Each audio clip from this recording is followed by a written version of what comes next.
guys, if you're just tuning in, welcome back.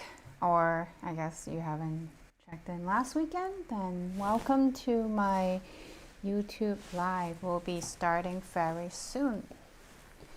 If you happen to have any materials that you wanted to use and practice, go grab it. We will be using 20-inch square cloth as well as 27-inch square cloth.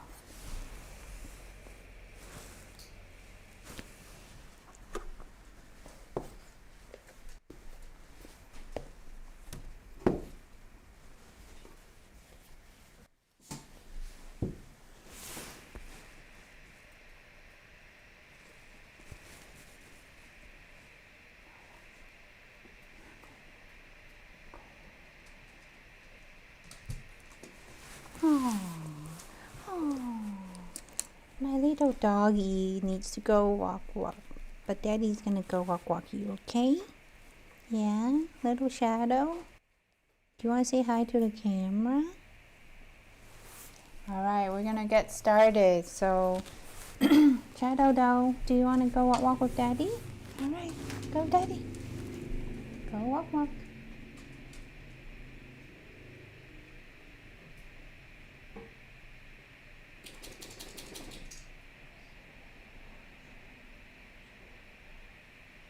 All right. Let's see. I probably need to get a front view here as well.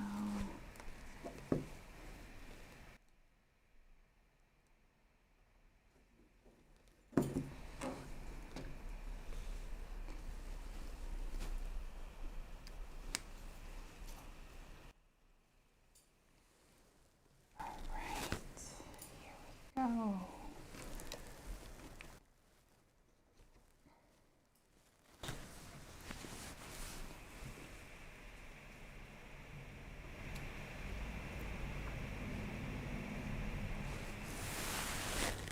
Hi everybody, my name is Stephanie and welcome to my live show event starting today. We are going to learn 3 different things, but just to give you an update of what's happening, this is actually a 3-weekend event that we started last weekend.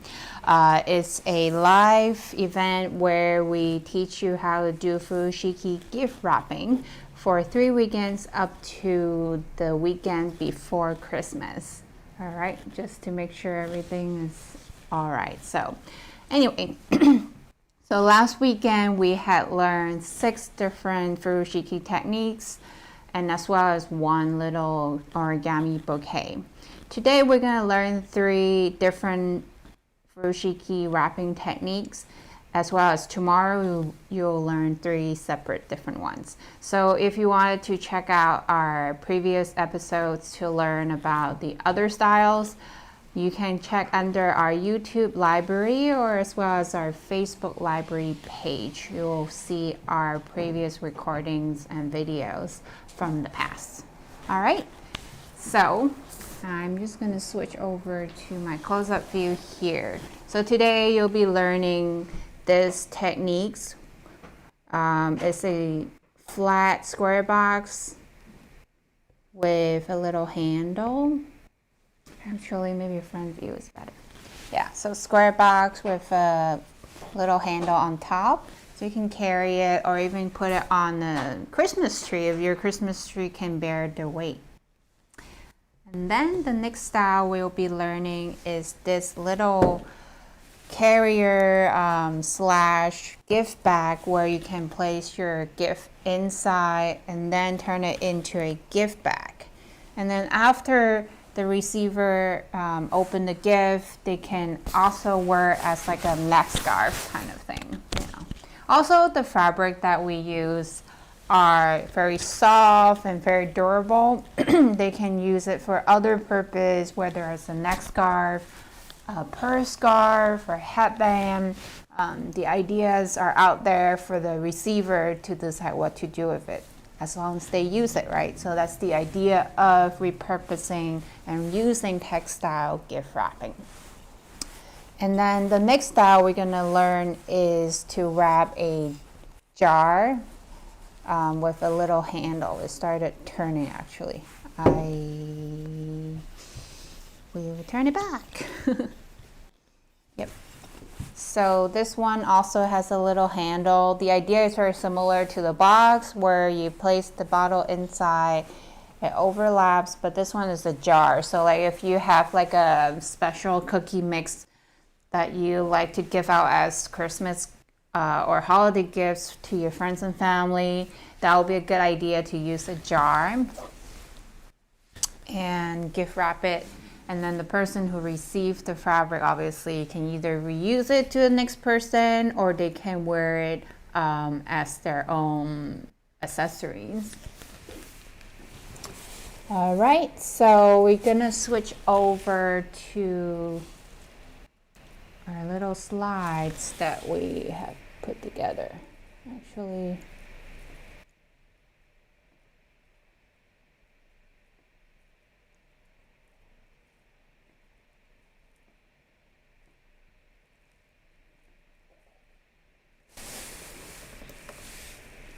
let me see.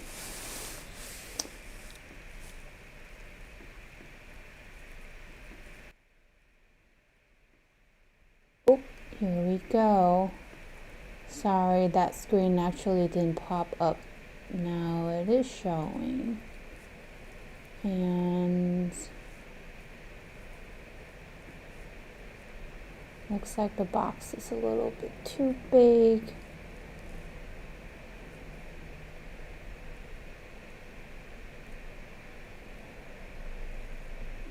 Okay, I don't think the box will fit. Sorry about that. So I'm doing this whole live event all by myself.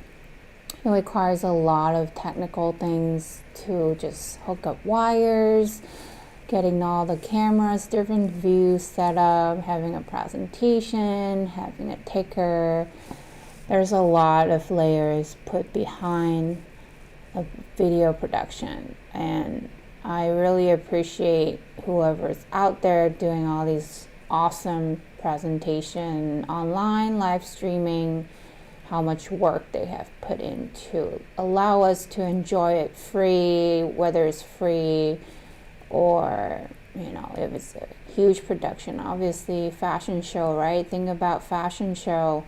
They put a lot of money, a lot of people working into one show that only lasts for what, 15 minutes on stage, and behind the work that's involved is a lot of time, a lot of people, a lot of sweats put into all the different video production that you see out there. So I'm very appreciative of, you know, my little studio here that I can put together this little live stream and internet to be able to record it so that in the future whoever's watching this will be able to enjoy it.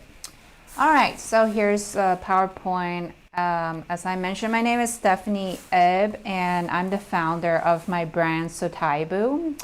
At Sutaibu, we promote products that are more sustainable and encourage our users to kind of be creative with the items that they purchase from us, as well as art prints where I hand paint them. And they're little collectibles of mine. You can have them in different size, from 5x7 standard framing size that you can decorate your either your working desk or your interior home. So as large as 12x16 are our printable size, and they are printed on watercolor paper. Very high quality. You can keep it for a long time and it will still stay vibrant. So just a little history about Furoshiki.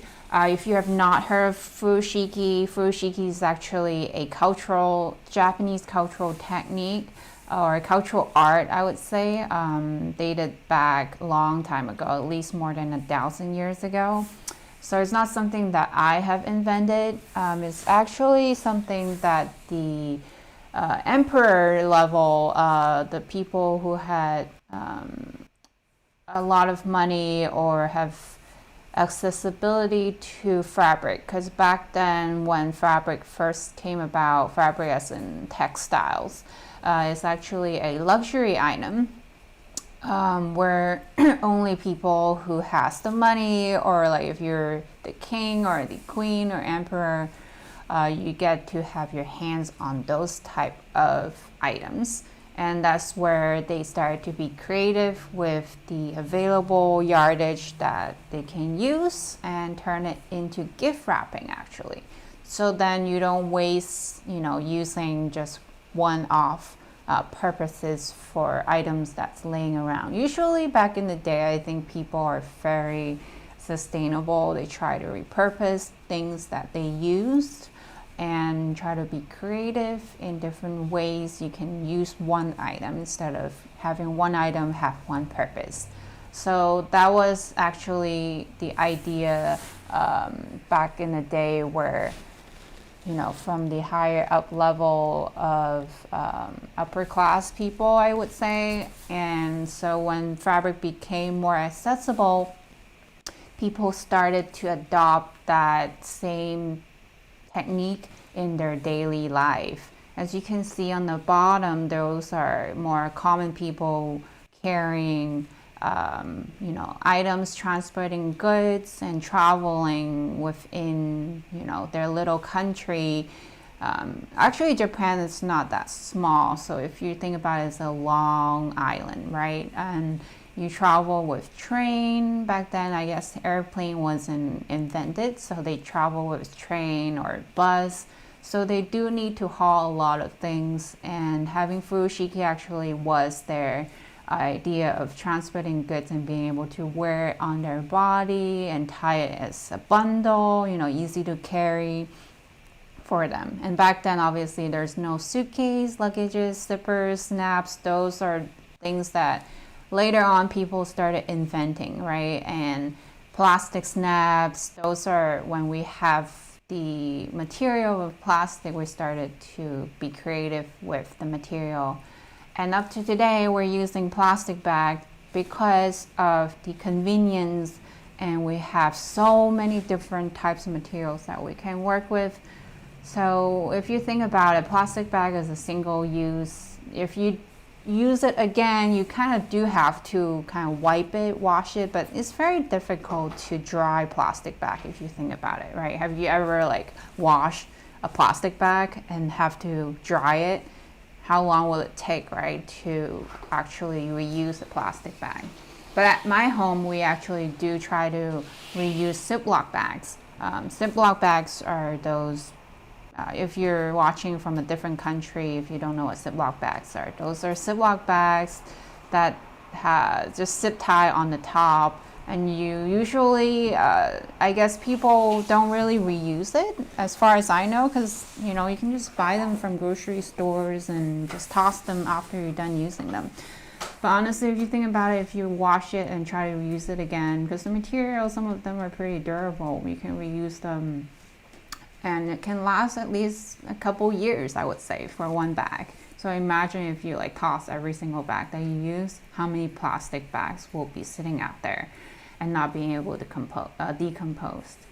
So good thing that we are inventing different things and trying different ways of reusing our waste. In furoshiki, I don't think it's a waste. It's an art technique that you can pass on to whoever you are gifting to, or I guess showing your children, if you have children, how you can repurpose things in a creative way. So previously we learned these different styles as you see on the screen. We learned origami from our very first session, a little bouquet to go on your gift wrap. So you can decorate obviously with dry flowers. If you like cut flowers, fresh things, obviously go for what you like, but I just wanted to incorporate something also more sustainable by using brown paper bags that just laying around after you take out. Especially during this time, we have a lot of takeout containers, bags, paper bags, utensils. You know, if we can always say no to those things, I would definitely say no. But it's very difficult to bring our own containers. Anyway, don't want to go off of tangent here, but those are things that we also touch upon our very first live session. So if you're interested to tune back in, you're welcome to check out our library under YouTube and Facebook. All right, and then the next couple of things that we learned to wrap is box shapes. So different box shapes in a cube form, in a flat box, different size box you can actually wrap a fushiki. And also wrapping a basket. So like if you have a basket of produce that you harvest from your little home garden, or you know, your garden, wherever that you collect your produce, or baked goods, right? If you bake, you know, like brownies or cookies, you want to share among your friends and family in a little gift form. This will also be a good way to gift wrap them and show off your baked goods. And then the next style that we also learn is wrapping bottles, whether it's single bottle, double bottle. You can also wrap with furoshiki, and it can also serve as, you know, a little decoration in the house. If you happen to have just empty bottles laying around, you want to decorate the home more Christmassy. Obviously, you can get fabrics that are more, you know, themed among the theme that you're trying to get to. The theme that you're trying to go for, or if you have fabrics that you just want to reuse to decorate your home, this will be a good idea too. Or you can, you know, give out wines or beers, handcrafted beers from your local brewery, or if you brew beer yourself, you can also, you know, give them out as gifts, right? So why not? So what we are going to learn today, as I've shown you, are the three different styles. A box that can turn into like a gift bag, and also can be reworn as a neck scarf or some kind of accessories. And then the next one is a square box, as well as a circular container. So the first thing we want to learn is finding the right size fushiki, right? There are many different standard sizes of fushiki, starting from 17 by 17 inch. So fushiki basically is a square cloth. So I'm just going to mention by one side of the square, 17-inch square, all the way up to, you know, hundreds and hundreds of yards, depending what type of things you're wrapping. You can even wrap a car with it too if you want, right? But practical reasons, we only stay within a certain standard sizes, and typically they will be around 17-inch all the way up to probably 47-inch would be the type of fushiki people generally use in Japan. The smallest size will definitely wrap, you know, little things like little boxes, little gifts, little trinkets. If you want to create a little pouch for you to just put all your makeup in there and place it into your purse, that will be a good size.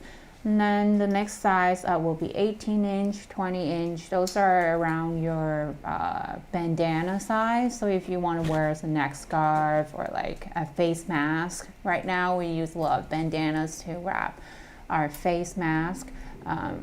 That will be a good size too. And then all the way up we have the 27-inch, 35, and then 47. So the largest size obviously will be able to cover your table, not entirely, but it can be served as a tablecloth, as well as a picnic blanket. If you wrap your basket, carry all your goods in it, and then go to the park to enjoy your little afternoon picnic time with your family. It can also serve as a picnic blanket, right? So to find your fushiki size, you basically need to find the longest length of your object that you plan to wrap. And then the length of the object times it by 3 needs to fit within the diagonal length of the square cloth. So in a minute, I'm going to show you physically how you actually do it. So if you need to find out what the diagonal length, the formula is square root of 2. So if you're buying online, obviously you can use that formula, but I have mentioned that earlier, the more standard size would be around like 20, 27, 18, 35. Those are the standard size that you can wrap different gift size these days. But if you have a big gift, obviously you need to go for a little bit of a bigger cloth to wrap your gift. So it really depends on what type of object you're wrapping.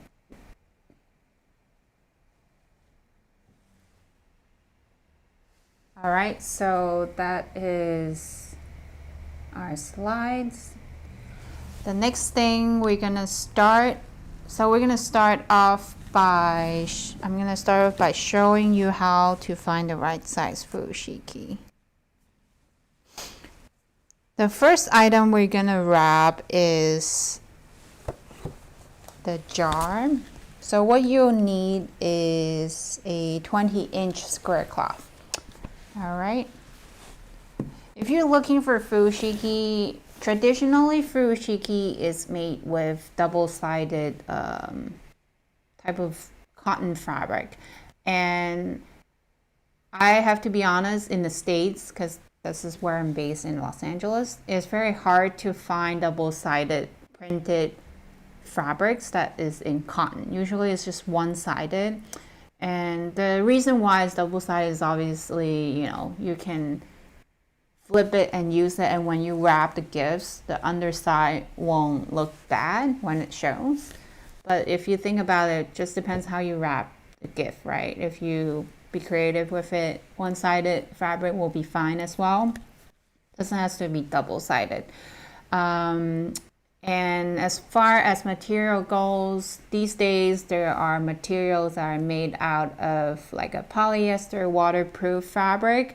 So those would be like if you want to wrap an umbrella, or if you want to wrap your expensive purse, for instance, or something that you want to protect against the rain during the rainy days, or snow, if it's snowing over there where you are, especially in the city too. Like if you're transporting goods and you don't want the whatever inside get wet, then that type of furoshiki will serve that purpose.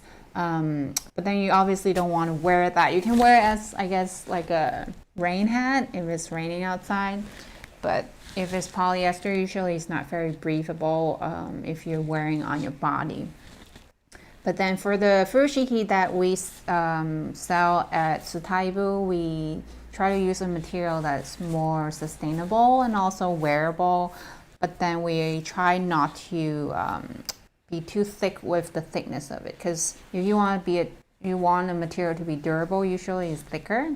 And we don't use knit fabric, so like t-shirt type of stretch we don't use for our furoshiki, because that's not ideal for wrapping things that you want it to hold within a structure, right?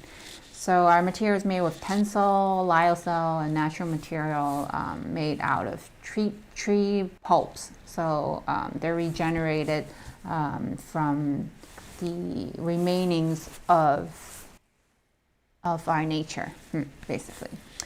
And we try not to use cotton, because cotton actually has a stiffer and rougher feel to it. Tencel is actually softer, not as soft as silk, but it's very close to it, I would say.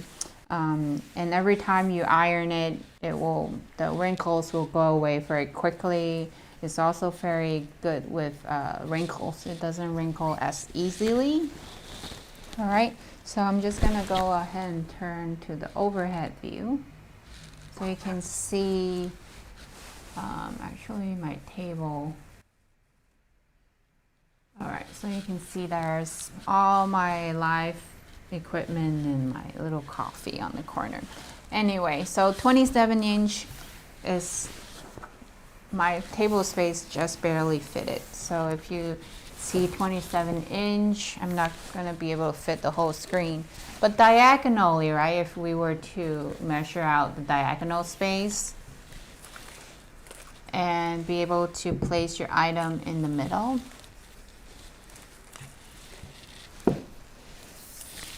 So I'm just going to quickly and show you how you would measure. Your diagonal space will be like around 38.5 to 39 inches.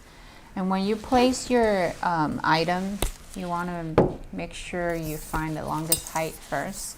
So then this will be like a 7-inch tall bottle.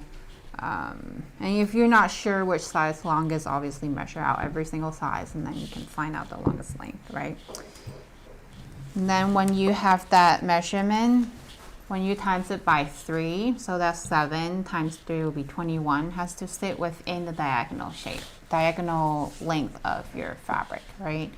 It doesn't have to fit exactly. However, you don't want too much room, like excess space as well. So it depends on what type of style you're going for. If you're going for like a looser style like this one, you'll need a little bit more space, more than the 3 times of the longest length. But you ideally, if you want to wrap a good, if you want to wrap an object that will fit within the shape, obviously you want the fabric to be bigger than the object so you can wrap it, right? Just like wrapping with paper, you want the paper to be able to wrap the gift inside. Similar concept.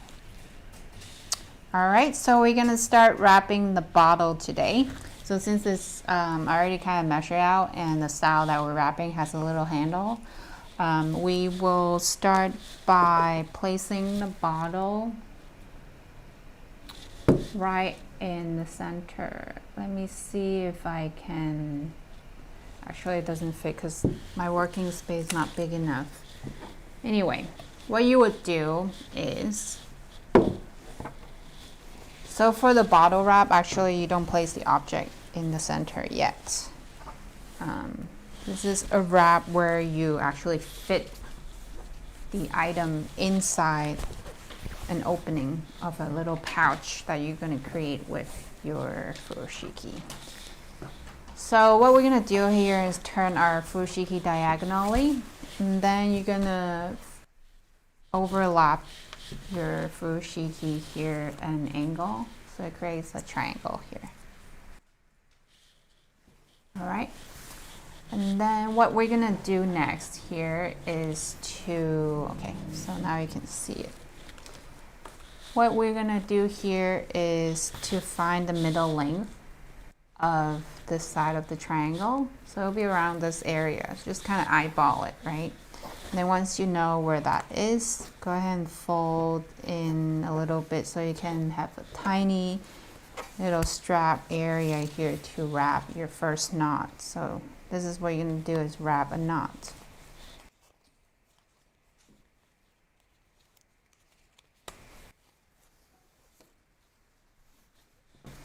All right, you kind of want to have it look kind of cleaner looking, so as you're getting it tighter on the knot, you can fix the folds within it. So once you tie the knot, you'll see that the knot is placed right in the middle. You kind of want the knot to be tighter, so make sure it's tight and snug here. All right, and then you want to make sure it's kind of in the middle by looking at it. The tail and the remaining corner is around the same length. And then you do it on the same other side as well, over here.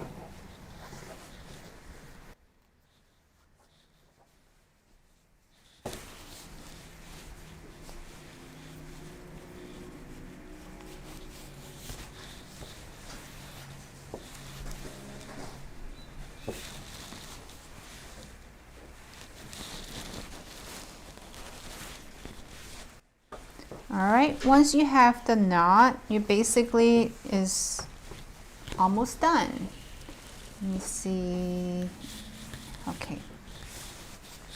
So the next thing you want to do here is to place your item next to your just created knot here.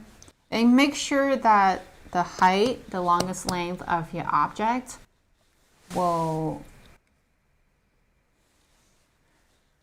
actually fit with in between the knots here, right? Because that's where you're gonna fit in. You want to make sure it fits. Also, you don't want it to be too loose. So as you can see here, this is where the space that I'm working with is actually a good width, and that when you feed in the bottle, it will not move around left and right as much. So what you're gonna do next is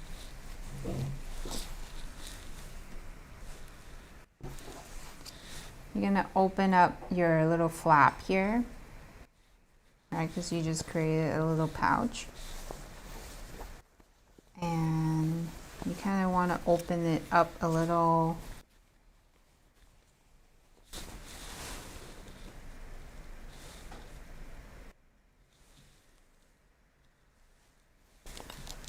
Okay, and then once you have the pouch, then you can place your bottle inside.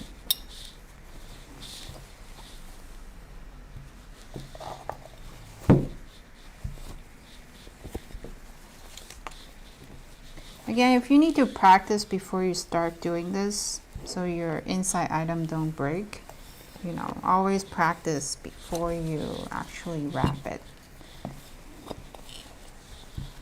You kind of want to move your item so that it sits inside. The only way to find out is really to make sure your fabric here is flat. Also, the fabric that we designed at Sutaibu has our logo right in the center point of the diagonal. So you'll be able to identify where your center point is for balance. If you moved it too much over the logo, then you know your center point is no longer, your object that you're wrapping is no longer in the center, right? So once you have it sit inside on the very center, the only way to find out is really the item is sitting inside. Like when you're placing your object in a bag, you want it to sit in the center too, so it doesn't wobble around, right? So now that it sits in the center, okay, we are going to take one side of the top flap. I guess take the top flap and kind of tuck the top flap under, going into wrapping the jar. Just kind of, I guess, protect it here. And then once you're done with that side, you can go ahead and flip the top over, kind of loosely. Again, if you need to make it tighter, you want to do this part at the very beginning when you're tying your knots. All right. Once you have that, we are gonna tie the handle. So the handle, basically, you're using the tail. I'm gonna switch over to my close-up view here. Basically using a tail.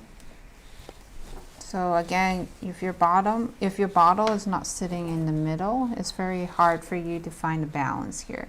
So for you to find a balance and have it all snugged so it doesn't move around is to make sure it's tight. So what you're going to do here is tie a square knot on top with the tail here.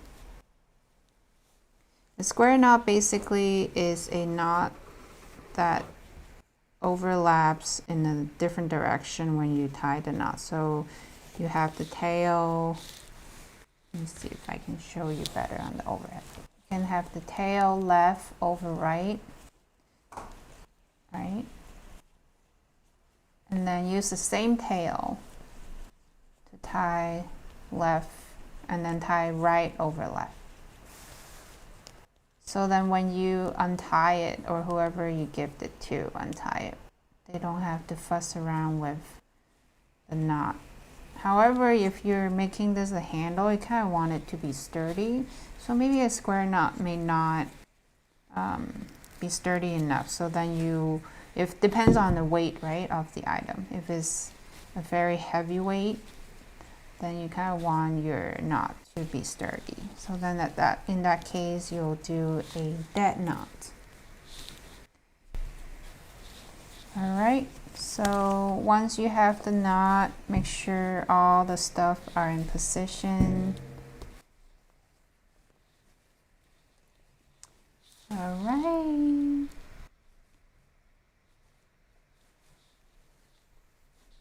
So there you have it. Your big bottle wrap with a handle on top. All right. I'll show you in the front view as well. All right, again, the trick here is to make sure your side knots here are tight. When you tie the knots, make sure it's very tight. And then when you feed in the bottle, make sure it sits right in the center. So when you create your handle on top, the weight will be in the center and the balance will be you know, even on each side, front and back, top to bottom. All right, so there you have it on style 1. Next, we are going to learn how to wrap a box that's about this size.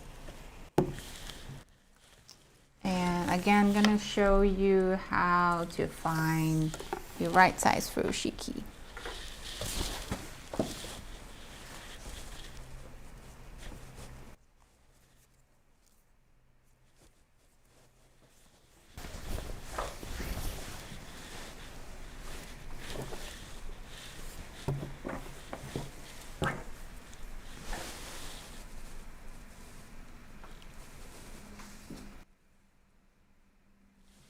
All right, so this one is actually a 20-inch furoshiki, just a little bit bigger, because over time when your fabric stretches, it will get a little bit bigger on either side of the warp. It can go bigger, longer, bigger mean longer also, longer either on this length or this length. So it really depends. It's a natural stretching, you know, things. Natural stretching of fabrics is over time when the more you use it, the bigger it gets, just like jeans, right? And then to find a diagonal length, you either use that formula or you kind of calculate it. Or, I mean, use the formula or measure it if you already have the cloth in front of you to measure. So that'll be 30 inch. So usually the furoshiki size will be, the length of the furoshiki size will be smaller than the diagonal length. So you can kind of gauge by guessing the numbers here. Anyway, so what you're going to do next is to measure out your object. Your object here is 7 1/4 will be the longest length because all these other sides are shorter, right? But if you're measuring like a 4x4x4 cube box, kind of like this other style we did earlier last weekend, this was around a 4x4x4 inch cube, then you'll need a cloth that's around 20 inch. But today we're still going to use the 20 inch because it will fit within it. So 7 1/4 times it by 3 will fit within the 30 inch diagonal length that we just measured. All right, so first what we're gonna do here is, I'm gonna zoom back out so you can see. You wanna think about where you want to end your design here. So for instance, this particular fabric has stripes on it, so you kind of want to, you know, decide how your stripe will sit when you're done wrapping it. right? So for that purpose, since I don't have stripe here, you kind of want to think about if you want a handle to finish the product, then you want to place your item diagonally along that diagonal. So I want these corners to be my ending corners. So that will be the handle, right? And if you have like a tag on the product or on the Furoshiki that you want to show off, which will be on this corner, then you kind of want to wrap that second when you are starting your Furoshiki. So here we go.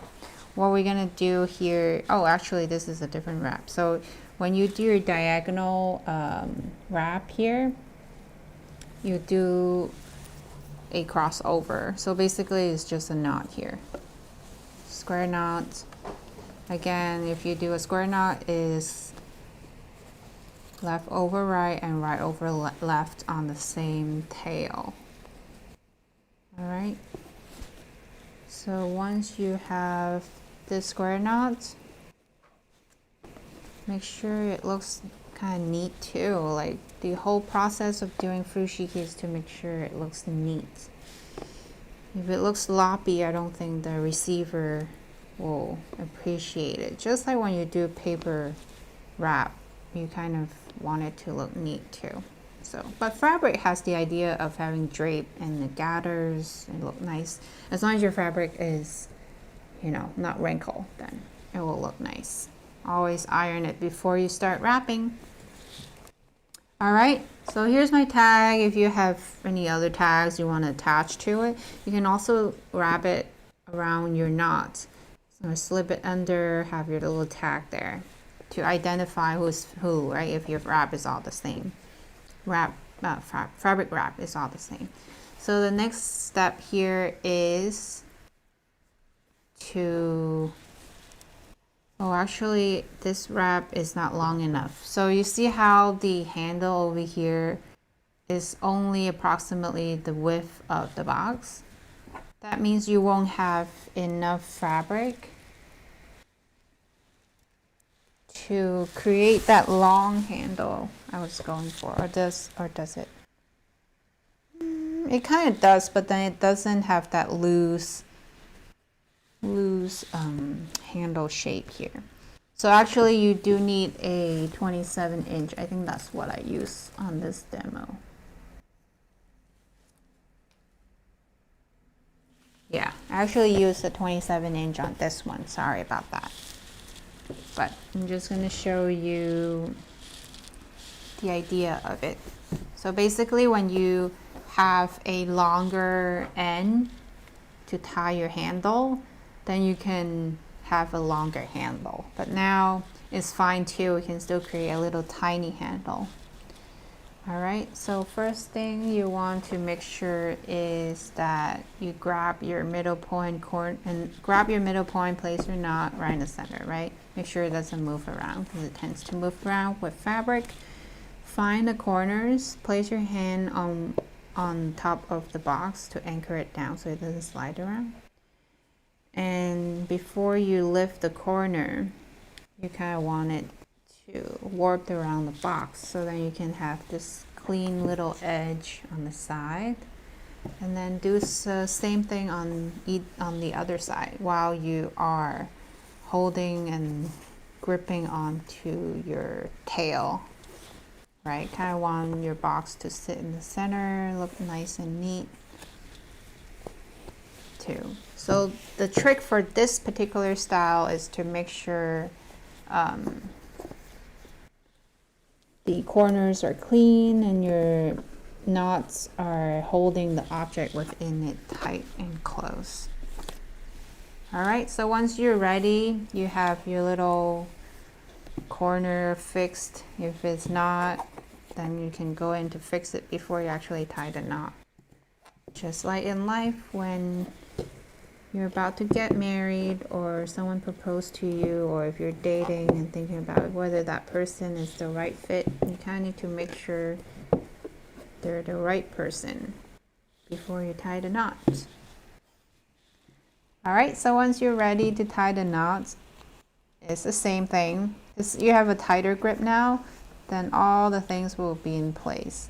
You just go ahead and tie a square knot, a loose one, right? A loose square knot on top. Let me see if this angle, actually it doesn't show. All right, so tie a loose square knot on top.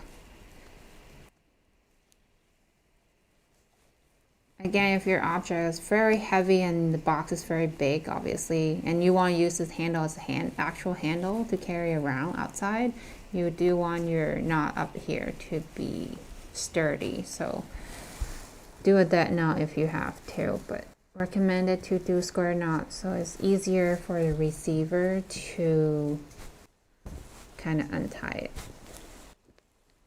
All right, so once you have a square knot, it will be this loose. So again, as I've shown you, this is a 20-inch Fushiki with a 7-inch longest length wide box. And this is approximately the same size box to around 7-inch wide with a 27-inch Fushiki. You can see the difference is you have a longer handle, and then this one is the shorter handle. With a longer handle, you can wear it too.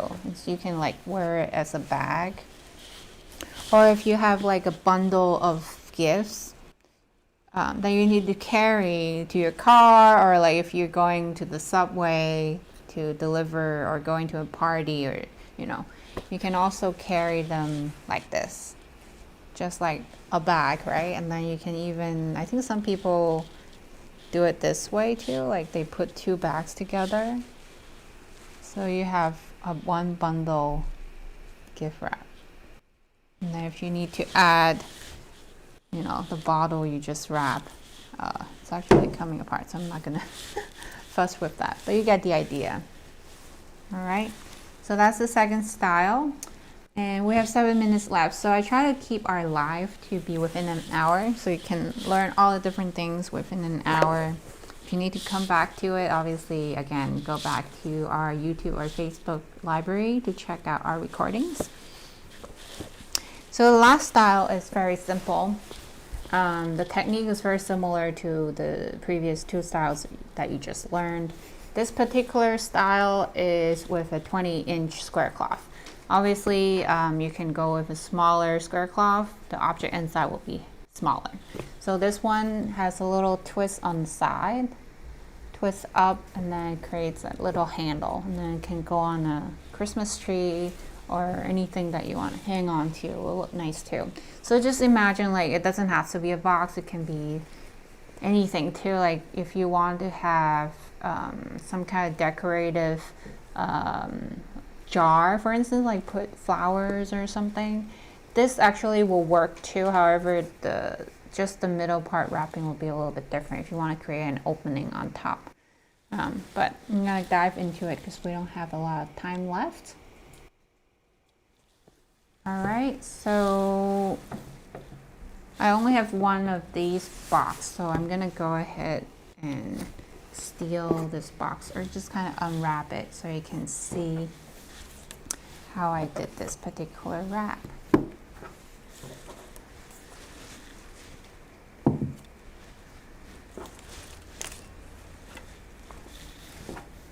All right. So again, you want to find the diagonal length of the square cloth, but for this particular one, I already showed you earlier how to do it, so I'm not going to.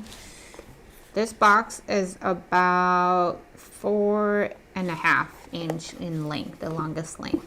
Again, this is not a cube box, so the longest length will be over here. I don't encourage buying boxes, but if your object comes with boxes, this is how you can decorate it so you don't have to go buy paper.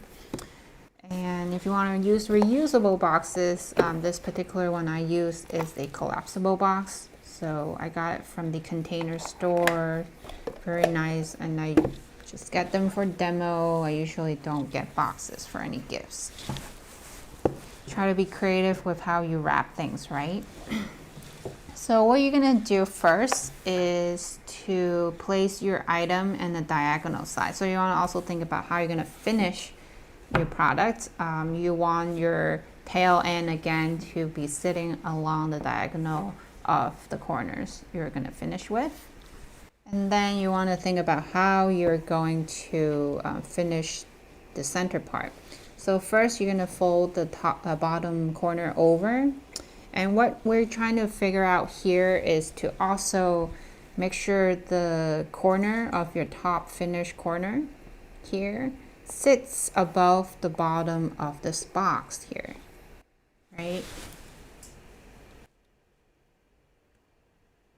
Let me see, probably can zoom in a little. Yeah, so you kind of want your box, want your flap to kind of, the corner of the flap to finish right either on the corner of the box or right just hugging right on top. If you have it over, obviously that's up to you, like however you want it, but you know, think about how you want to finish your wrap. And for this particular one, I want my corner to sit on top of the bottom of the box. So that means you do need to shift your box a little.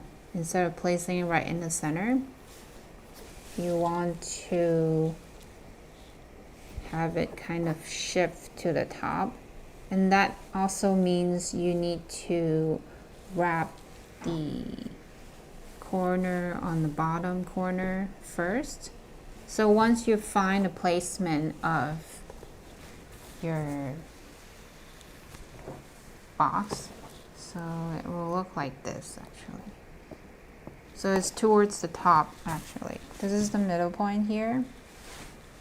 And then placing my box towards the top, right? Because I want the corner to sit right above the bottom of the box. So in that case, this will be the placement of the box. When you fold your furoshiki over, you don't want the underlayer to show. So what that means is flipping your item so that you can tuck your fabric under, right? And then kind of roll it back upwards.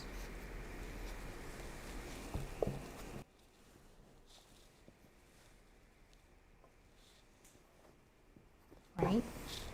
Yep. All right, here's the close-up you're seeing. It's right there. So the overhead looks like this. And the close-up over here, like that. All right, so once you have that corner found, you kind of want to make sure it also look nice when you're twisting the slide handle up. So once you have the position, place your hand to anchor it down, and then again using your fingers to warp the sides here. You want to kind of fold down the top and bottom corner first. And then what you're going to do here is kind of lift up here and then start twisting. So again, once you find your folded corners in, lift and then twist to the top. Twist to the top. The direction has to be going upwards. Twisting, twisting until you have a nice clean twist on the side. And then next one I'm going to do it overhead so you can see. Again, once you have one side, you do need to hold on tight to it. And then when you go to the other side, make sure you move the box snug to the left so then the clean edges are flush left. Find your corners. It gets trickier when you have too many things to juggle. So kind of finding the balance in life is important as well as in wrapping furoshiki.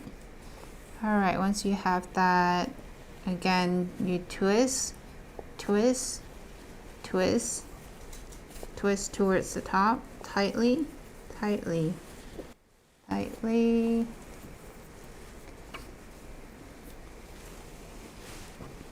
All right. Once you have that, anchor it down. Make sure the sides look, look clean. Kind of fix the side. I like it clean here.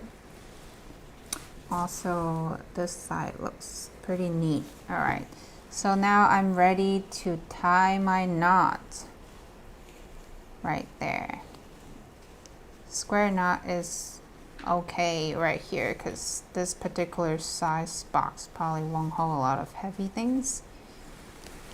So once you have your knot, make sure the knot also looks neat. I like to kind of hide my under fabric so it doesn't show.